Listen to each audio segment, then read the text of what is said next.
یا ایھا الذین آمنوا اتقوا اللہ وقولوا قولا سدیدا یصلح لکم اعمالکم ویغفر لکم ذنوبکم ومن یطع اللہ ورسولہ فقد فاز فوزا عظیما اما بعد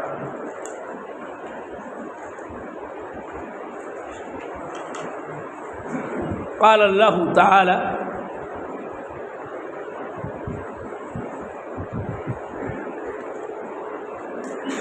ان ابراہیم کان امۃ قانتا للہ حنیفا ولم یک من المشرکین۔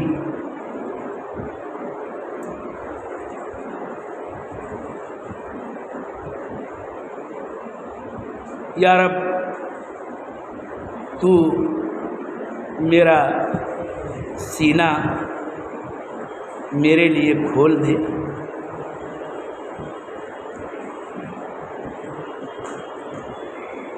میرے لیے میرا معاملہ آسان بنا دے۔ یا رب میری زباں کی پیچ کھول دے کہ لوگ بات میری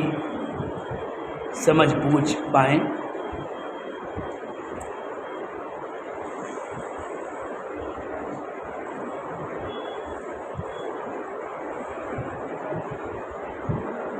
صدر کانفرنس مولانا محمد ابراہیم صاحب مدنی، امیر جامعہ اسلامیہ خیر العلوم ڈمریا گنج، اور اس پروگرام کے محتمم عزیز مکرم حافظ مولانا اکبر علی صاحب سلفی، اور دیگر تمام صاحب علم و فضل ہستیاں جو یہاں تشریف رکھتی ہیں، اور میرے سامعین،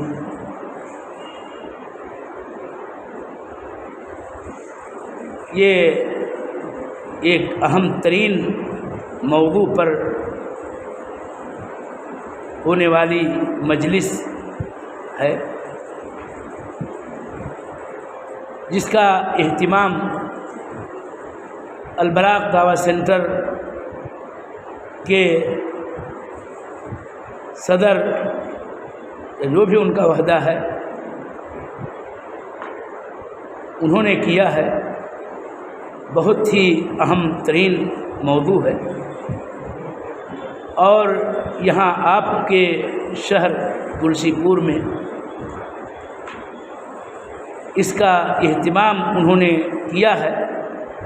اس کے لیے ہم سب کو ان کا شکریہ ادا کرنا چاہیے۔ اللہ تعالیٰ ان کی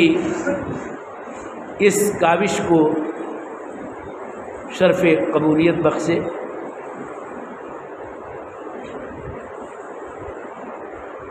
میں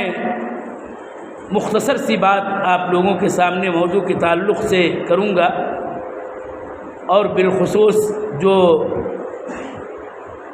عنوان مجھے دیا گیا ہے، ابراہیم علیہ الصلاۃ والتسلیم دعوت و تبلیغ طریقہ کار،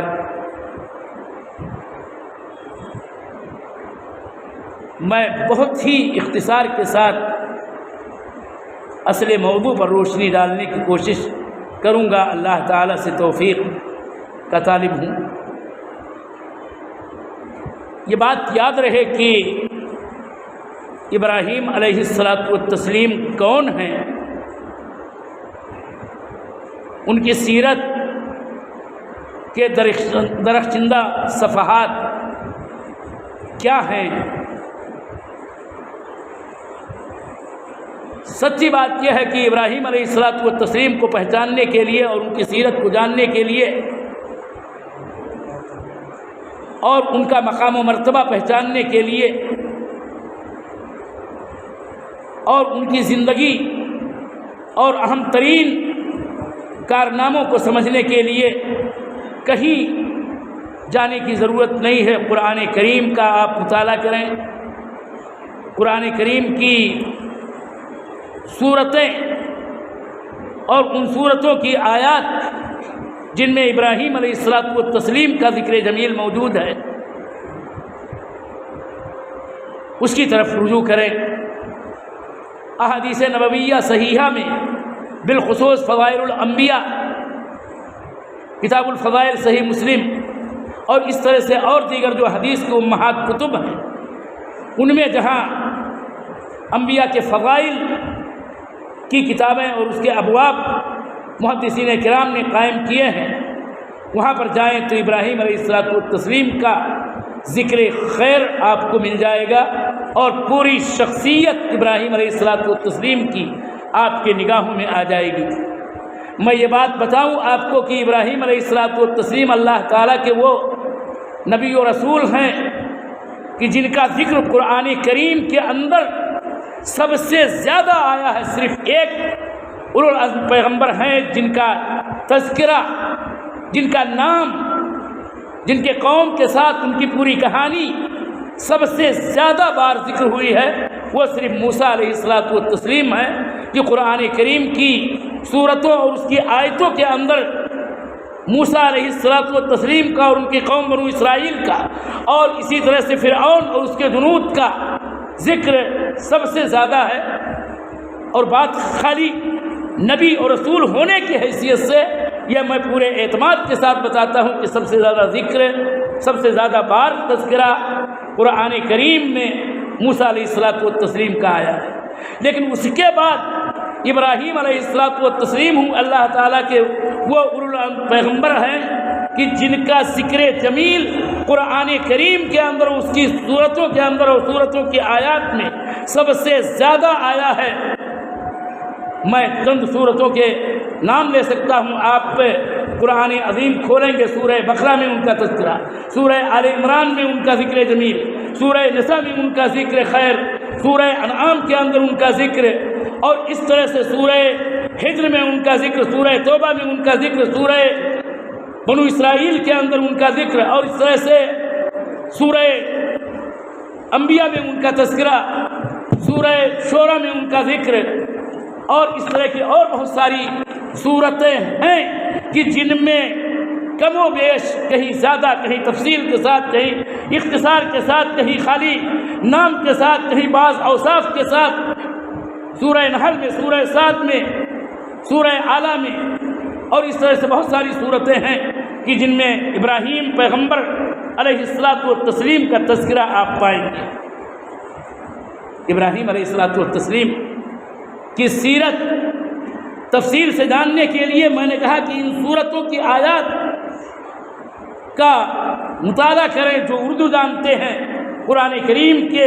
جو مترجم معانی قرآن کے نسخے ہیں، مثال کے طور پر حسن البیان، تفسیر سنائی، تفسیر محمدی، اور اس طرح سے ترجمان القرآن ابوالکلام آزاد کی اس طرح کی اردو جو تفاسیر و تراجم کی کتابیں، اس کے اندر ان کا ذکر جمیل آپ پڑھیں، تب آپ کے سامنے یہ بات کھل کے آئے گی کہ ابراہیم علیہ الصلوۃ والتسلیم کی جلیل القدر شخصیت کون تھی، کیسی تھی، کیا کچھ کیا۔ اور یہ کافی ہے میرے عزیزوں، میرے تمام سامعین، کہ ابراہیم علیہ الصلوۃ والتسلیم وہ اللہ جل وعلا کے نبی و رسول ہیں کہ جن کو اللہ تعالیٰ نے اتنی برکتوں سے نوازا، اتنی برکتوں سے نوازا ہے کہ وہ آسان لفظوں میں ابو الانبیاء ہیں۔ اللہ جل وعلا کے کلام کی روشنی میں اللہ تعالیٰ نے ان کی ذریت کے اندر نبوت و کتاب کا ایک سلسلہ قائم کیا ہے۔ آپ جانتے ہیں کہ ان کے بیٹے اسحاق علیہ الصلوۃ والتسلیم ہی کی نسل سے سارے انبیاء بنو اسرائیل، بلکہ جن کا ذکر ہم پاتے ہیں قرآن میں، احادیث میں اور صحیح ترین تاریخ میں، اکثر و بیشتر تمام انبیاء ابراہیم علیہ الصلوۃ والتسلیم کے بعد جو پیدا ہوئے ہیں وہ اسحاق ہی کی اولاد میں سے ہیں، اور ان کے دوسرے بیٹے اسماعیل علیہ الصلوۃ والتسلیم کی نسل سے ہمارے آخری نبی، آخری رسول، خاتم النبیین، رحمۃ للعالمین صلی اللہ علیہ وسلم پیدا ہوئے، کہ جن پر نبوت و رسالت کو اللہ جل وعلا نے ختم کر دیا۔ تو یہ بڑی عظیم بات ہے کہ ابراہیم علیہ الصلوۃ والتسلیم گویا نبیوں کے باپ ہیں۔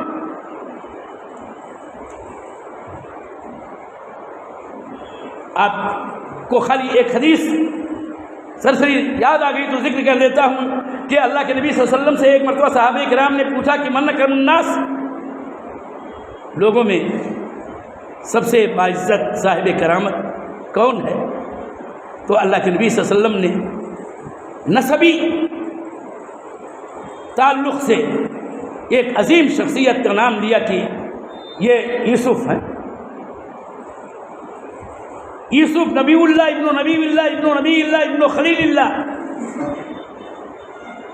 کہ اگر تم یہ جاننا چاہتے ہو کہ صاحب کرامت سب سے عظیم شخص کون ہے تو وہ یوسف ہیں، جو خود اللہ کے نبی ہیں، اور ان کے باپ بھی اللہ کے نبی ہیں، ان کے دادا بھی اللہ کے نبی ہیں، اور ان کے جد اعلیٰ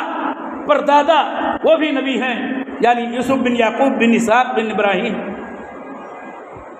تو یہ شان ہے ابراہیم علیہ الصلوۃ والتسلیم کی کہ اللہ جل وعلا نے ان کی ذریت میں ابراہیم علیہ الصلوۃ والتسلیم کی سیرت کے لیے اتنا کافی ہے کہ آپ یہ بات جانیں کہ وہ ایک اولو العزم پیغمبر ہیں۔ فاصبر کما صبر اولو العزم من الرسل، میں اولو العزم رسولوں کی بات جب آتی ہے کہ کون کون ہیں رسول کہ جن کو اللہ جل وعلا کی اس آیت کریمہ میں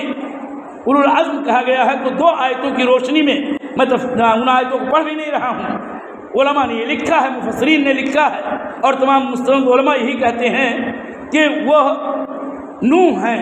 ابراہیم ہیں، موسیٰ ہیں، عیسیٰ ہیں اور خاتم النبیین، یہ 5 انبیاء و رسول ہیں کہ جن کو اولو العزم کہا جاتا ہے۔ بڑی عظیمت والے ابراہیم علیہ الصلوۃ والتسلیم کی شان و عظمت نمایاں ہو آپ پر، ہم پر، اس سے بھی کہ اللہ جل وعلا نے ان کو اپنا خلیل بنایا۔ واتخذ اللہ ابراہیم خلیلا، اور کمال یہ ہے کہ اللہ جل وعلا نے شرف خلت سے صرف 2 رسولوں ہی کو مشرف کیا ہے، ایک تو ابراہیم علیہ الصلوۃ والتسلیم ہیں، اور دوسرے ہمارے آخری نبی، آخری رسول جناب محمد رسول اللہ صلی اللہ علیہ وسلم ہیں۔ جیسا کہ حدیث میں صاف آیا کہ اللہ کے نبی صلی اللہ علیہ وسلم نے کہا کہ اللہ تعالیٰ نے مجھ کو خلیل بنایا جیسے کہ ابو بکر کو خلیل بنایا، اور اسی لیے میں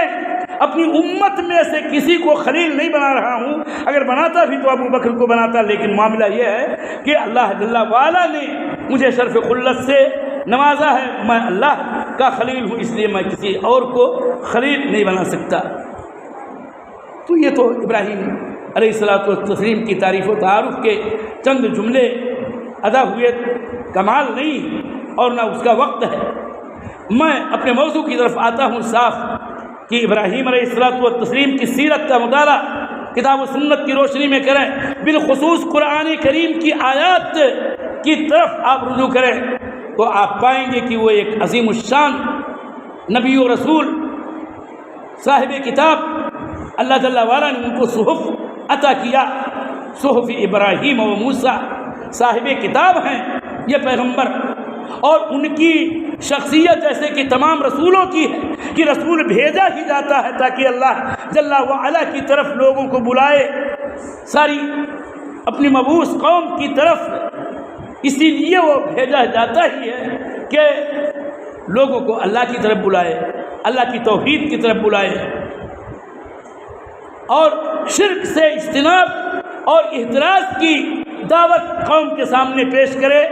اور اس کے بعد تمام تر جو اعمال صالحہ ہوتے ہیں اور اخلاق فاضلہ ہوتے ہیں اور ساری دنیا کی جو بھلائیاں ہوتی ہیں اور سارے اعمال و اقوال ہوتے ہیں جن کی بنیاد پر اللہ جل وعلا راضی اور خوش ہوتا ہے، اس کی طرف نبی اور رسول دعوت دینے کے لیے مبعوث ہی کیا جاتا ہے۔ لیکن معاملہ دعوت کا یہ ہے کہ سب سے اہم ترین ٹاپک دعوت کا دعوت اللہ ہے، دعوت توحید الخالص ہے، اور یہ امر کی وہ اپنی قوم کو شرک سے اور شرک کی ساری قباحتوں سے اور ساری اس کی برائیوں سے، اس کے انجام بد سے اپنی قوم کو آگاہ کرے، اور آلہہ باطلہ کا رد و ابطال کرتے ہوئے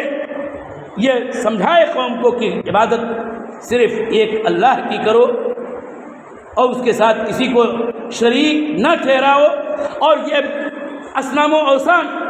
اور یہ تمہارے ہاتھوں کے گڑھے ہوئے اور بنائے ہوئے جو معبودان باطلہ ہیں، ان کی کوئی حیثیت نہیں ہے، یہ کسی لائق نہیں ہے، اور یہ یقیناً اس قدر ناتما ہیں کہ کچھ کر بھی نہیں سکتے ہیں۔ اس لیے ان سے اجتناب کرو، ان سے بچو، ان سے لو نہ لگاؤ، اور ان کی طرف کوئی بھی التفات نہیں ہونا چاہیے کہ عبادت کے طور پر تقرب ان کا حاصل کرنے کے لیے ہم ان کے لیے کچھ بھی کیا جائے، ایسا نہیں ہونا چاہیے۔ اور یہ بات یاد رہے کہ ابراہیم علیہ الصلوۃ والتسلیم توحید کے سب سے عظیم الشان دائی، اور اس سلسلے میں اتنے صاحب عظیمت کہ وہ عظیمت کی داستان قرآن کریم کی آیات میں موجود ہے۔ تو معاملہ یہ ہے کہ اگر دعوت کا نقطہ اور پوائنٹ خاص سب سے اہم کہ جس کے ارد گرد ابراہیم علیہ الصلوۃ والتسلیم کی پوری شخصیت اور ان کی زندگی کا سارا کارنامہ گردش کرتا ہے، وہ دعوت توحید اور یہ تحذیر من الشرک و اہلہ کہ توحید کی طرف انہوں نے بلایا اور شرک سے ڈرایا، شرک والوں سے ڈرایا، شرک سے برات کا اظہار کیا، مکمل طور پر اپنی لا تعلقی کا خوب اعلان کیا، جیسا کہ اللہ جل وعلا کی کتاب شاہد عدل ہے۔ اور خاص طور پر یہ بھی کہ مشرکوں سے بھی ہمیشہ اعلان لا تعلقی کیا، اعلان بیزاری کیا کہ ہمارا تم سے کوئی ناتا نہیں، کوئی رشتہ نہیں، کوئی تعلق نہیں۔ مدعو قوم تھے ابراہیم علیہ الصلوۃ والتسلیم کے، اس کا بھی ذکر کتاب اللہ کی آیات میں ملتا ہے، اور یہی نقطہ میں اختصار کے ساتھ ذکر کرنا چاہتا ہوں کہ ابراہیم علیہ الصلوۃ والتسلیم نے وانذر عشیرتک الاقربین جو اللہ کے نبی صلی اللہ علیہ وسلم کو حکم دیا گیا تھا، اس کی روشنی میں ہم بات یہ کہہ سکتے ہیں کہ وہ اپنے سب سے قریبی کو بھی دعوت توحید پیش کی اور شرک سے ڈرایا، تو ساتھ ساتھ اپنی پوری قوم کو جس کی طرف وہ نبی و رسول بنا کر کے بھیجے گئے تھے، اس قوم کو بار بار مخاطب کر کے قرآن جیسا کہ تذکرہ کرتا ہے کہ اپنی قوم کو دعوت دی توحید کی اور شرک سے ڈرایا، اور بتوں کی حقیقت کو کہ یہ کچھ نہیں ہے، یہ بے جان نفع و نقصان کے جو بالکل مالک نہیں، جو سنتے نہیں، جو بولتے نہیں، الی آخری جو بھی کمزوری کے اوصاف ہو سکتے ہیں وہ سب ان کے اندر ہے نہیں۔ آخر کیوں تم ان لوگوں کی عبادت کیا کرتے ہو؟ اور ساتھ ساتھ اس کو بھی دعوت دی اور خوب کھلا دعوت دی، اور اس سے بحث و جدال بھی کیا، اور مناظرہ کا لفظ اگر استعمال کیا جائے تو وہ بھی کیا کہ میرا رب جو قابل عبادت ہے ایسا ہے، اس کی شان ایسی ہے۔ اور قوم کے سامنے بھی جب توحید کی تقریر کی تو پھر آلہہ باطلہ کا رد کرتے ہوئے اللہ رب الجلال کی عظمت کو اور اس کی کبریائی کو، اس کی قدرت کو، اس کی ربوبیت کو اور اس کے عظمت شان کو، اس کے اسماء و صفات کو اتنے شاندار انداز میں پیش کیا ہے کہ جس کی کوئی مثال نہیں ملتی ہے۔ یہ طریقہ کار تھا۔ آپ ابراہیم علیہ الصلوۃ والتسلیم کی دعوت کے طریقہ کار میں یہ بات بھی پائیں گے کہ انہوں نے جو دعوت دی ہے وہ بہت ہی سنجیدگی کے ساتھ دعوت پیش کی ہے، اور بہت ہی علمی دلائل و براہین سے مدلل باتیں اپنے باپ کے سامنے ہو، چاہے اپنی قوم کے سامنے ہو، چاہے شاہ وقت کے سامنے ہو، بڑی ہی مدلل گفتگو کی ہے، اور پورے علم و بصیرت کے ساتھ قوم کو اللہ کی طرف بلایا، توحید خالص کی دعوت دی۔ اور توحید میں تو ان کا اتنا مقام ہے کہ متعدد مقامات پر جب اللہ جل وعلا ان کا تذکرہ فرماتا ہے اور ان کا ذکر جمیل کرتا ہے تو اللہ جل وعلا نے بار بار وَلَمْ يَكُنْ مِنَ الْمُشْرِكِينَ وَمَا كَانَ مِنَ الْمُشْرِكِينَ کا وصف بتاتا ہے کہ ابراہیم علیہ الصلوۃ والتسلیم کی عظیم الشان شخصیت وہ ہے کہ جو مشرکوں میں سے نہیں تھے، وہ مشرک نہیں تھے۔ اور اس طرح کی آیتیں کئی ایک ہیں۔ میں اپنے بچے ہوئے وقت میں 2 نمونہ قرآن عظیم کی چند آیات کا آپ کے سامنے پیش کر رہا ہوں، اور اسی پر میں بس کروں گا، اور اس سے میرے موضوع پر مکمل طور پر روشنی پڑے گی۔ میں سورہ مریم کی آیات پڑھ رہا ہوں، اور اس کے بعد سورہ شورى کی آیات کچھ پڑھوں گا اور پورا خلاصہ ذکر کروں گا، اور سورہ بقرہ کی کچھ آیت کا حصہ ہی صحیح یا ایک آیت میں پڑھوں گا، اور اس سے آپ کو اندازہ ہوگا کہ ابراہیم علیہ الصلوۃ والتسلیم کس مقام و مرتبے کے داعی اور مبلغ تھے، اور انہوں نے کس کو دعوت دی، اور دعوت کے الفاظ دیکھیے کہ اس سے ان کا طریقہ کار بھی واضح ہو جائے گا۔ اپنے باپ کو دعوت دی، کیسے دعوت دی، کیا انداز و اسلوب اختیار کیا، کیا الفاظ و تعبیر اپنائی، اور اصل موضوع کو کس انداز میں صاف واضح طور پر پیش کیا۔ بات میں کوئی لوچ نہیں، کوئی لپیٹ نہیں، کوئی غموض نہیں، کوئی پیچیدگی نہیں، اور ساتھ ہی ساتھ جو ایک داعی کی صفت ہوتی ہے سنجیدگی، اور مدعو کے ساتھ شفقت، مہربانی اور رحمت کا جذبہ، وہ ساری خوبیاں سورہ مریم کی ان آیات میں ابراہیم علیہ الصلوۃ والتسلیم کی دعوت کے حوالے سے پائی جاتی ہیں۔ وَاذْكُرْ فِي الْكِتَابِ إِبْرَاهِيمَ إِنَّهُ كَانَ صِدِّيقًا نَبِيًّا۔ سورہ مریم کی آیت یہاں سے شروع ہو رہی ہے، تو میں پیش کر رہا ہوں کہ اے میرے نبی، میرے رسول، تم کتاب میں ابراہیم کا ذکر کرو۔ انہ کان صدیقا نبیا، وہ صدیق نبی تھے۔ صدیق کا معنی آپ کو معلوم، اور نبی یہ مشہور لفظ ہے جس کے تعریف و تعارف کی ضرورت نہیں۔ یہ آیت کا اتنا ٹکڑا یہ بتاتا ہے کہ اللہ کے بندے، اللہ کے رسول، اللہ کے نبی تھے ابراہیم علیہ السلام والتسلیم، اور صدیق تھے، بہت ہی راست باز، بہت ہی حق گو، سچی باتیں کہنے، سچی باتیں بولنے والے۔ اذ قال لأبیہ یا ابت لم تعبد ما لا يسمع ولا يبصر ولا يغني عنك شيئا۔ میں آیت تک میں نے کہا ترجمہ صرف کروں گا، اور اس سے موضوع اور اس کی اہمیت اور ساری اس کی حیت واضح طور پر آپ کے سامنے آ جائے گی۔ توحید کی دعوت پیش کر رہے ہیں اپنے باپ کے سامنے، اور مدلل ہے یہ دعوت، انتہائی براہین سے مبرہن اور بہت ہی ٹھوس دلیل سے پر بات، اور ساتھ ہی ساتھ لب و لہجہ بھی ایک داعی کا جو ہونا چاہیے وہ مطلوب ہے۔ وہ اس خلیل اللہ کی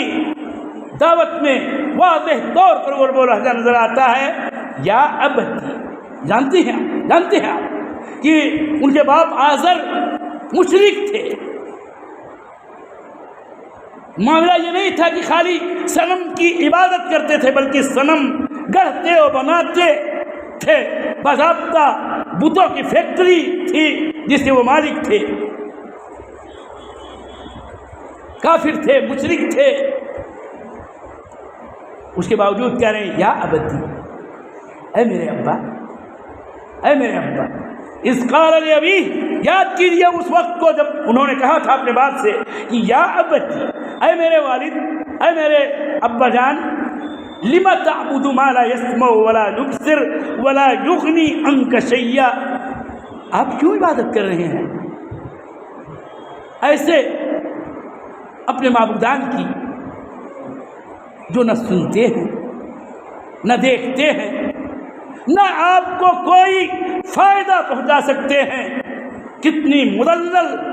ہے یہ دعوت توحید اور رد شرک اور صنم اور وثن کی لاچارگی اور بیچارگی کہ جس کی بنیاد پر وہ قابل عبادت نہیں ہو سکتے ہیں۔ ابراہیم علیہ الصلوۃ والتسلیم کے ان الفاظ سے بالکل آیا ہے کہ آپ ان کی عبادت کیوں کرتے ہیں جو نہ سنتے ہیں نہ دیکھتے ہیں اور نہ ہی آپ کو کوئی فائدہ پہنچا سکتے ہیں، اور اسی لیے کوئی بھی ہو اور کسی زمانے کا بھی ہو، طاغوت اللہ کے علاوہ جس کی لوگ جہل کی بنیاد پر عبادت کرنے لگتے ہیں، ان کی حیثیت تو جانو اور پرکھو دیکھو کہ ان کے اندر کیا طاقت ہے، کیا قوت ہے، نہیں ہے، کس حیثیت کے ہیں، کس درجے کے ہیں۔ کہ تمام معبودان باطلہ جب سے شرک بنو آدم میں واقع ہوا تب سے آج تک اور قیامت تک تمام آلہہ باطلہ ایسے ہی ہوتے ہیں جن کے اندر نہ سننے کی طاقت، نہ دیکھنے کی طاقت، نہ نفع و ضرر کی طاقت کی کسی کو کوئی فائدہ پہنچا سکے، بلکہ نقصان بھی نہیں پہنچا سکتے ہیں نہ فائدہ پہنچا سکتے ہیں۔ وہ تو لاشیں بے جان عموماً ہوا کرتے ہیں۔ اس کے بعد کہا یا ابتی انی قد جاءنی من العلم ما لم یأتک فاتبعنی اہدک صراطا سویا۔ ابا جان، میرے پاس وہ علم آیا ہے، اللہ جل وعلا نے علم عطا کیا ہے، مجھے صحیفہ عطا کیا ہے، صحف عطا کیا ہے، اللہ جل وعلا نے اپنی طرف سے مجھ کو علم دیا ہے، اللہ تعالیٰ نے حق و خدا کے ساتھ مجھ کو آپ لوگوں کے پاس بھیجا ہے، اور اس طرح سے علم نبوت اور علم توحید سب کچھ عطا کیا ہے، اور وہ علم ہے کہ جو آپ کے پاس نہیں ہے۔ انی قد جاءنی من العلم ما لم یأتک، علم کا وہ حصہ اور وہ نصیبہ مجھے ملا ہے جو آپ کے پاس نہیں علم آیا ہے۔ فاتبعنی، آپ میری اتباع کیجیے، میری پیروی کیجیے، میرے پیچھے چلیے، جو میں کہوں اس کو مانیے، آپ میرے فالوور بنیے۔ فاتبعنی اہدک صراطا سویا، میں آپ کو سیدھی راہ کی رہنمائی کروں گا۔ کتنی عظیم الشان ہے دعوت کا یہ لب و لہجہ اور یہ بات، اور کتنے پیار کے ساتھ کہہ رہے ہیں اور کس قدر دلیل دے رہے ہیں کہ معاملہ یہ ہے کہ آپ ہیں، لیکن میں اللہ کا نبی اور اس کا رسول ہوں، اور اللہ تعالیٰ نے مجھے علم عطا کیا ہے، اور اسی علم کی بنیاد پر میں اس کی طرف اور اس کی توحید خالص کی طرف بلا رہا ہوں، اور وہ علم آپ کے پاس نہیں آیا ہے۔ لہذا آپ گرچہ میرے باپ ہیں لیکن ایک نبی و رسول میں ہوں، اس حیثیت سے آپ کو میری اتباع کرنی چاہیے، اور میں آپ کو سیدھی راہ دکھاؤں گا۔ یہ ہے دعوت۔ یا ابت لا تعبد الشیطان، میرے ابا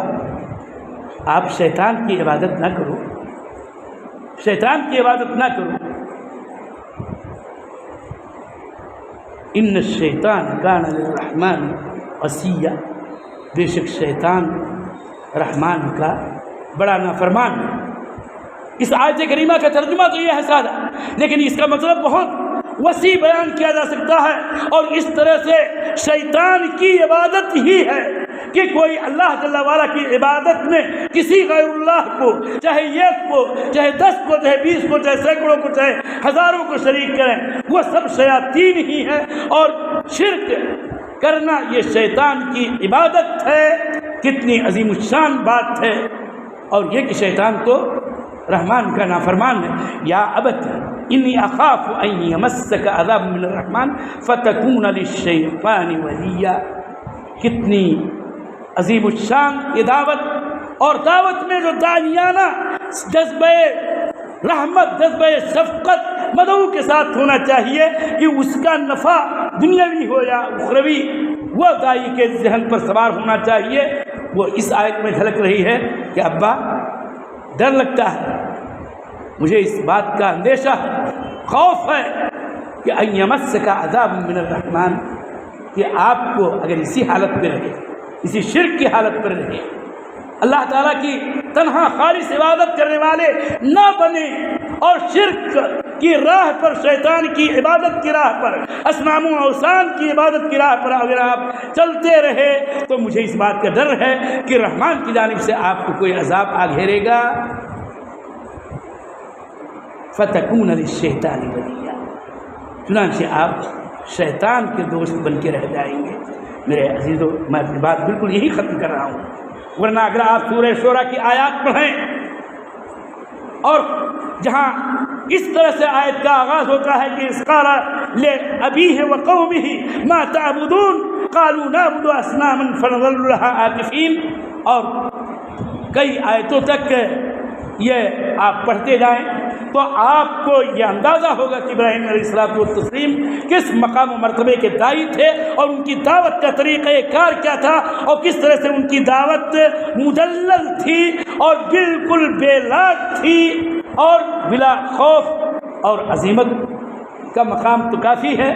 کہ انہوں نے عملی طور پر یہ بھی قدم اٹھایا تھا شرک اور شرک کی تباہی کو ظاہر کرنے کے لیے، اس کی کمزوری کو ظاہر کرنے کے لیے کہ خود ان کے آلہہ، ان کے اصنام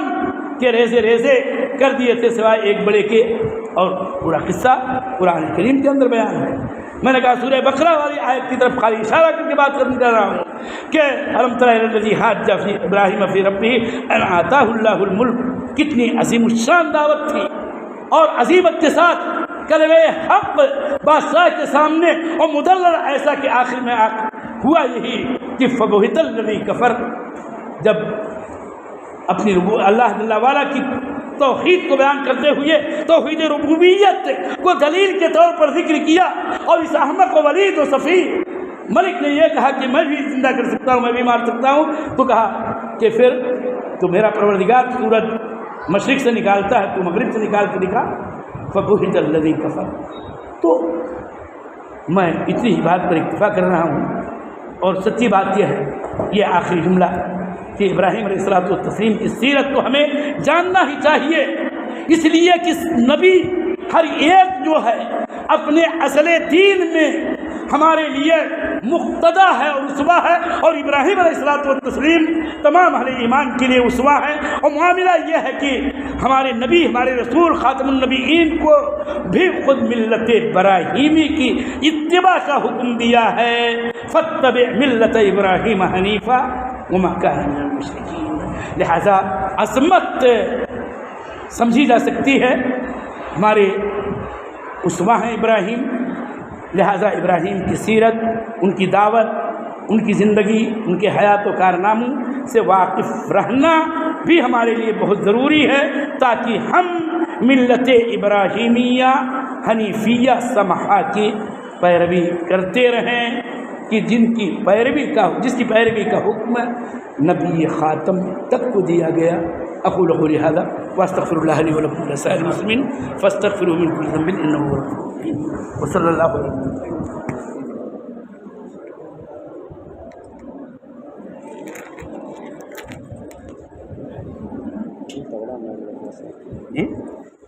زیادہ ڈاڑا لگے ہیں، کوئی بات نہیں۔